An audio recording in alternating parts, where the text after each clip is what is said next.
Qual é o seu propósito que você tem com Deus? O que você quer de Deus? Felicidade, prosperidade. E o que você quer na sua vida para Deus? A Bíblia diz assim, ó, o Senhor Jesus disse, né? Dentro da palavra dele. Tudo que pedis em meu nome, eu vos darei. Está lá no livro de João, no capítulo 14, no versículo 12. Se todo aquele que crê em mim farão as obras que eu faço. Olha bem, o que Jesus diz? Todo aquele que crê em mim farão as obras que eu faço e farão maiores.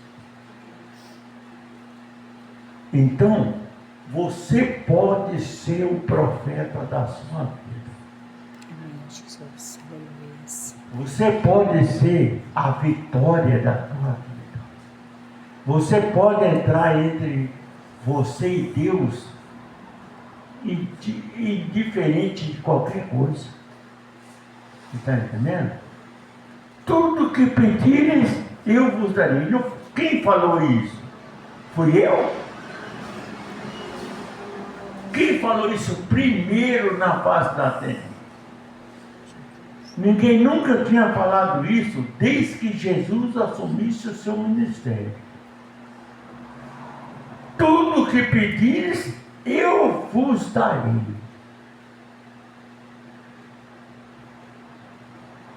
Será que Jesus envelheceu? Será que Jesus não ouve mais? Se ele diz que ele é ontem, hoje e eternamente. Então, irmão, não é... Sabe por que eu não pus a Bíblia aqui hoje? Eu quero mostrar para você que a palavra de Deus tem que estar no nosso coração, na nossa mente e na nossa vida. Aleluia, Jesus. Não adianta eu falar que eu abri uma Bíblia aqui e pregar para você o que está escrito nela. Eu tenho que pregar aquilo que eu vivo, o que eu sou, que eu sinto e que é real. Está entendendo? Às vezes, todo dia eu ponho a Bíblia lá, a Bíblia diz, a Bíblia diz, a Bíblia diz sim. A Bíblia é um livro que você precisa estudar ele e aprender. Mas você também tem que ter o teu próprio conhecimento pessoal para você não depender simplesmente. Se você estiver num canto que alguém te persegue, te joga numa situação, numa pergunta, Bíblia, o que você vai fazer? Você tem que estar com a Bíblia na mão? Não, você tem que ter ela no coração, irmão. A palavra de Deus nós temos que ter ela dentro de nós.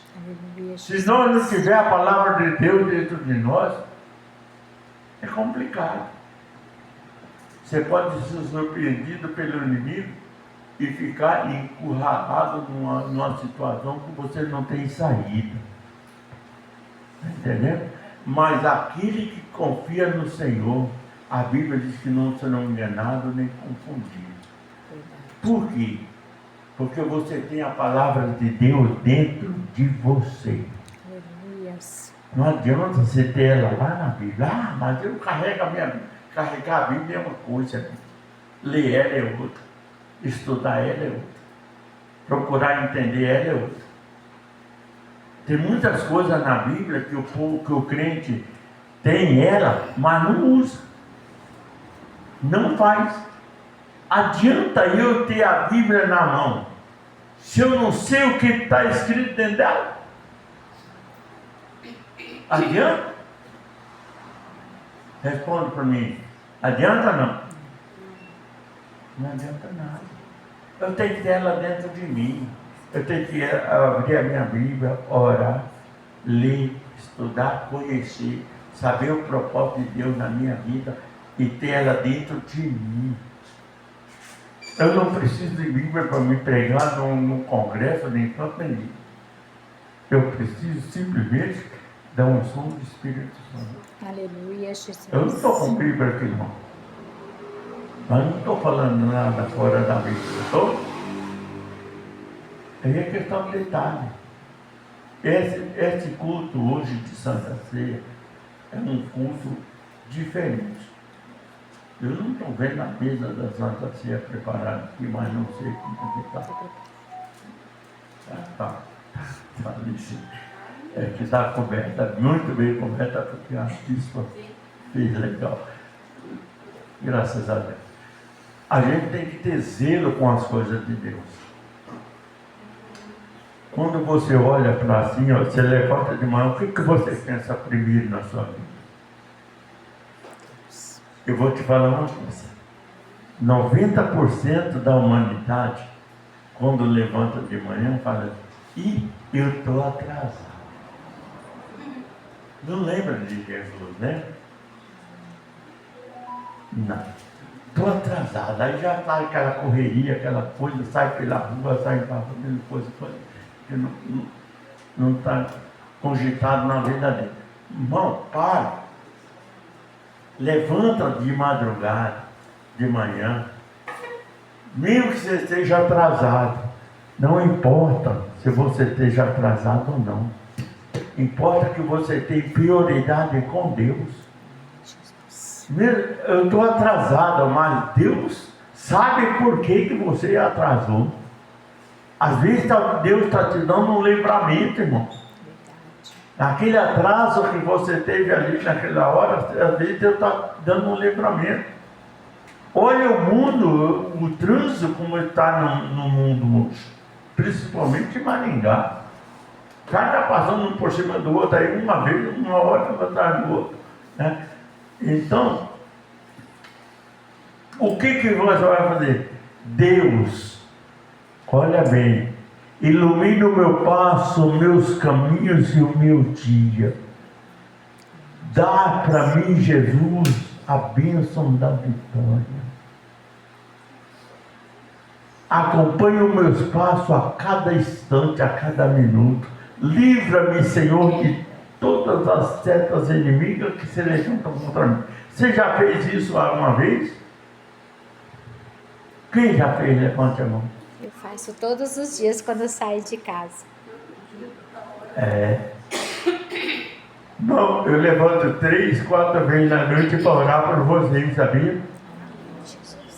Talvez você nem está lá roncando, fazendo, mas eu sou. Tá, pastor, Deus cuida do povo também, né?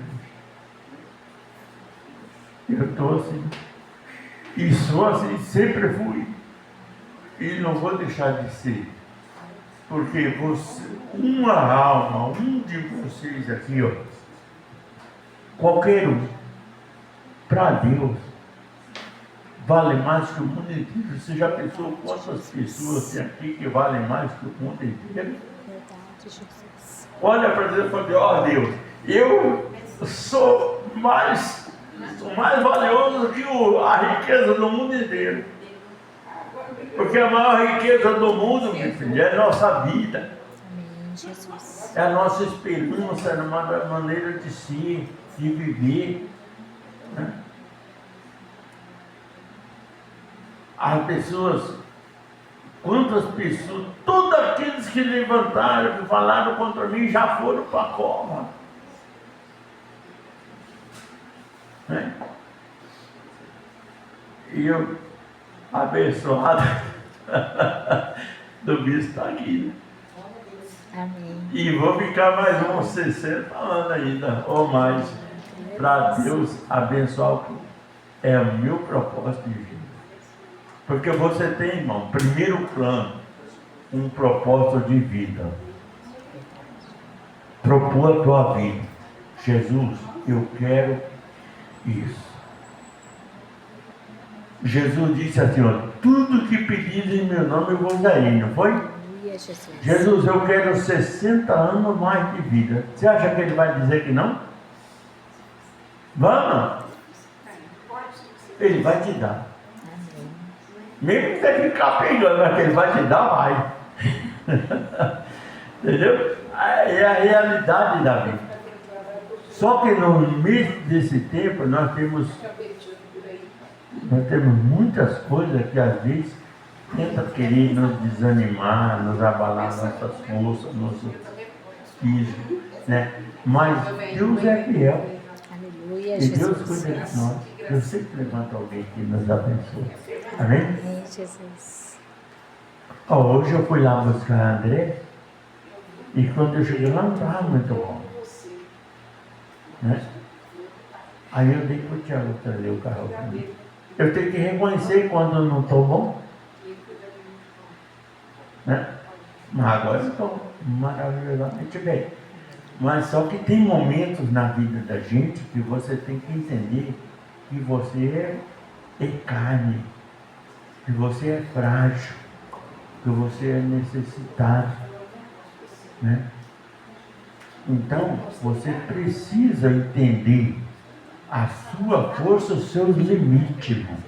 Quando nós não respeitamos nossos limites, nós morremos. Você sabe por que muita gente morre no trânsito por aí? Porque não respeita os limites.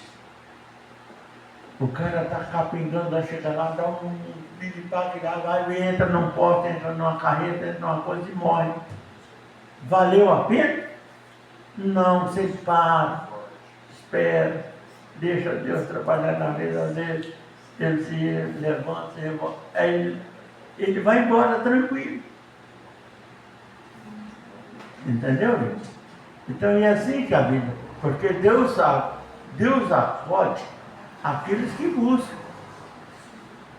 Deus não acode qualquer um. Deus não faz qualquer coisa. Deus faz tudo o que a gente precisa. Amém? Então, quando Deus disse assim, vinde a mim, olha bem, lá no livro de Mateus, capítulo 11, versículo, capítulo 28, ele diz assim, vinde a mim todos que estão cansados de oprimidos, e eu vos aliviarei. Então, o que Deus está dizendo? Se você está com um problema, Ele vai te aliviar. Ele vai te ajudar. Ele vai entrar na sua vida, Ele vai mudar a sua história. Aprenda, olha bem que Deus diz, aprenda de mim que sou manso e humilde de coração. Manso e humilde de coração significa o quê? O que significa manso e humilde de coração? Vocês já pensaram nisso? Eu quero fazer uma pergunta para vocês. O que significa manso e humilde de coração? Fala para mim, alguém. Tolerar as pessoas. Hã? Tolerar. Tolerar, ser mansa. É vigiar. Né? Manso e humilde. Parar para pensar. Saber que Deus é maior que tudo. Né? Entregar a vida nas mãos do Senhor. Ser manso e humilde de coração, Jesus. Porque nós somos falhos. Eu quero fazer uma pergunta muito interessante para você hoje.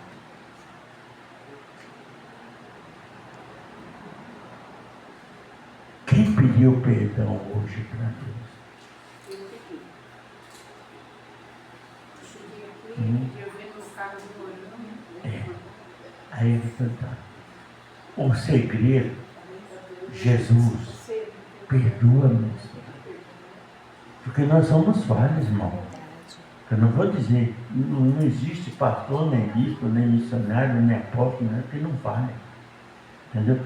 Mas você tem que ter a humildade de dizer, Senhor, perdoa minhas falhas, meus pecados, meus pensamentos, Senhor. Arranca de mim toda essa ansiedade, essa coisa que me perturba. E Deus vai entrar com providência. Está entendendo? Então, aí Deus entra com essa área, porque às vezes a gente sofre alguma coisa que o povo precisa receber. Você sabe que muitas coisas que caem sobre mim é para que eu te ensine? Né? Muitas coisas é assim, mas a gente tem que ter consciência daquilo que nós fazemos. E a vida, ela é uma prioridade de Deus para nós. Deus, quando nos colocou no mundo, Ele nos deu uma direção. Essa direção é nós que temos que corrigir ela. Deus te deu. Deus não impede você fazer nada. Se você quiser matar, morrer, fazer o que quiser, Deus não vai te pedir nada. Só que Ele te deu a opção para você fazer aquilo que acha que deve fazer. Amém? Amém, Jesus. Quem entendeu? Amém, Jesus. Lá no livro, entre o livro de Mateus e o profeta ali de Jeremias, tem uma folha branca na Bíblia. O que significa aquela? É a mensagem mais importante que tem, é aquela folha branca, sabia? Ah, bispo, mas por que, bispo? Porque aquela folha branca é tão importante. Aquela folha branca que tem entre Malaquias e Mateus significa 450 anos do silêncio de Deus. Você sabe o que é Deus se calar por 400 anos? Ele não deixou de cuidar de nós, não. Ele cuidou de nós o tempo inteiro, mas só que ele se calou. Ele não falou. Sabe por quê? Porque ele tinha tido uma promessa. Ele tinha dado uma promessa: vou enviar o meu filho. Desde Gênesis e Apocalipse, a Bíblia vem falando a respeito do nascimento do Filho do Homem, do Filho do Homem, do Filho do Homem, do Filho do Homem, do Filho do Homem. E via, quando chegou no livro de Daniel, aí esclareceu muito mais a presença da vinda de Jesus. Quando chegou no livro de Malaquias, que terminou a lei dos profetas, que terminou em Malaquias, aí Deus se calou. 420 anos. Depois de 420 anos nasceu Jesus.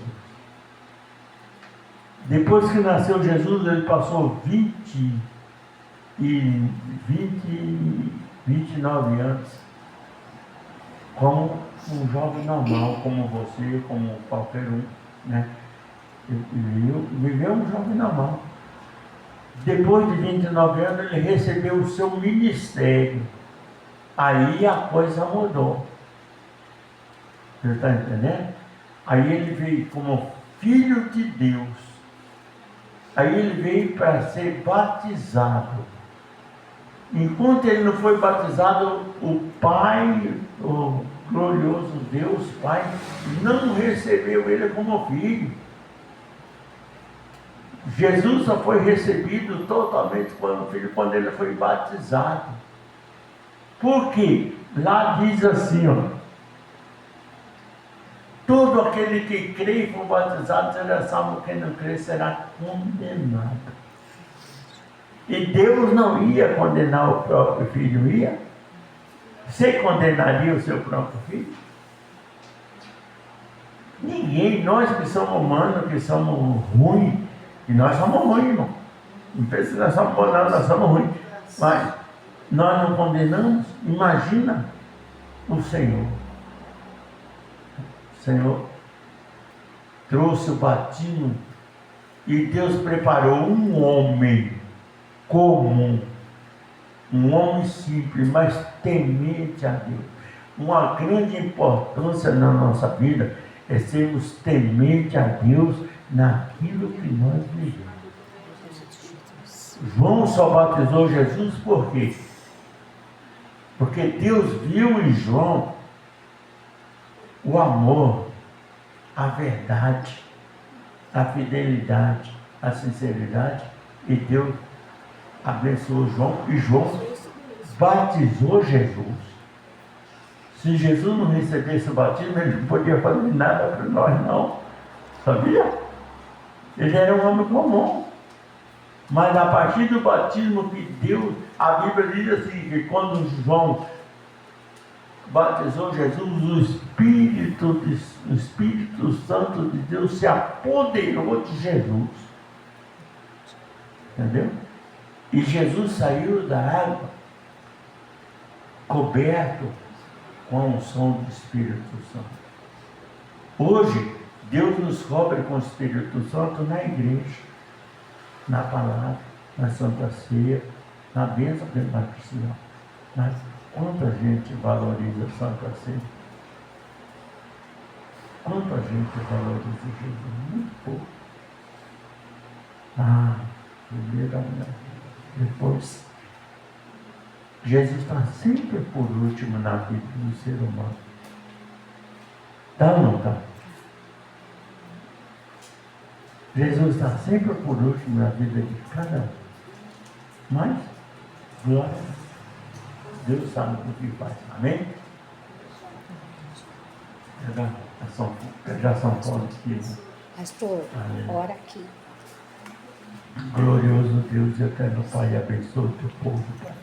Aonde quer, em qualquer parte do quatro cantos do mundo, que o Senhor estenda as tuas mãos, alcança aquelas pessoas que estão em aflito, que estão sofrendo, que estão com problemas. Derrama a solução, a tua bênção, a tua graça. Jesus, aqueles que saem curados pela medicina, que seja o Senhor, Pai, o especialista, o médico especial na vida de cada um, trazendo graça, paz, saúde, felicidade, prosperidade, transformação e cura na vida de cada um dos teus filhos, em nome de Jesus. Amém.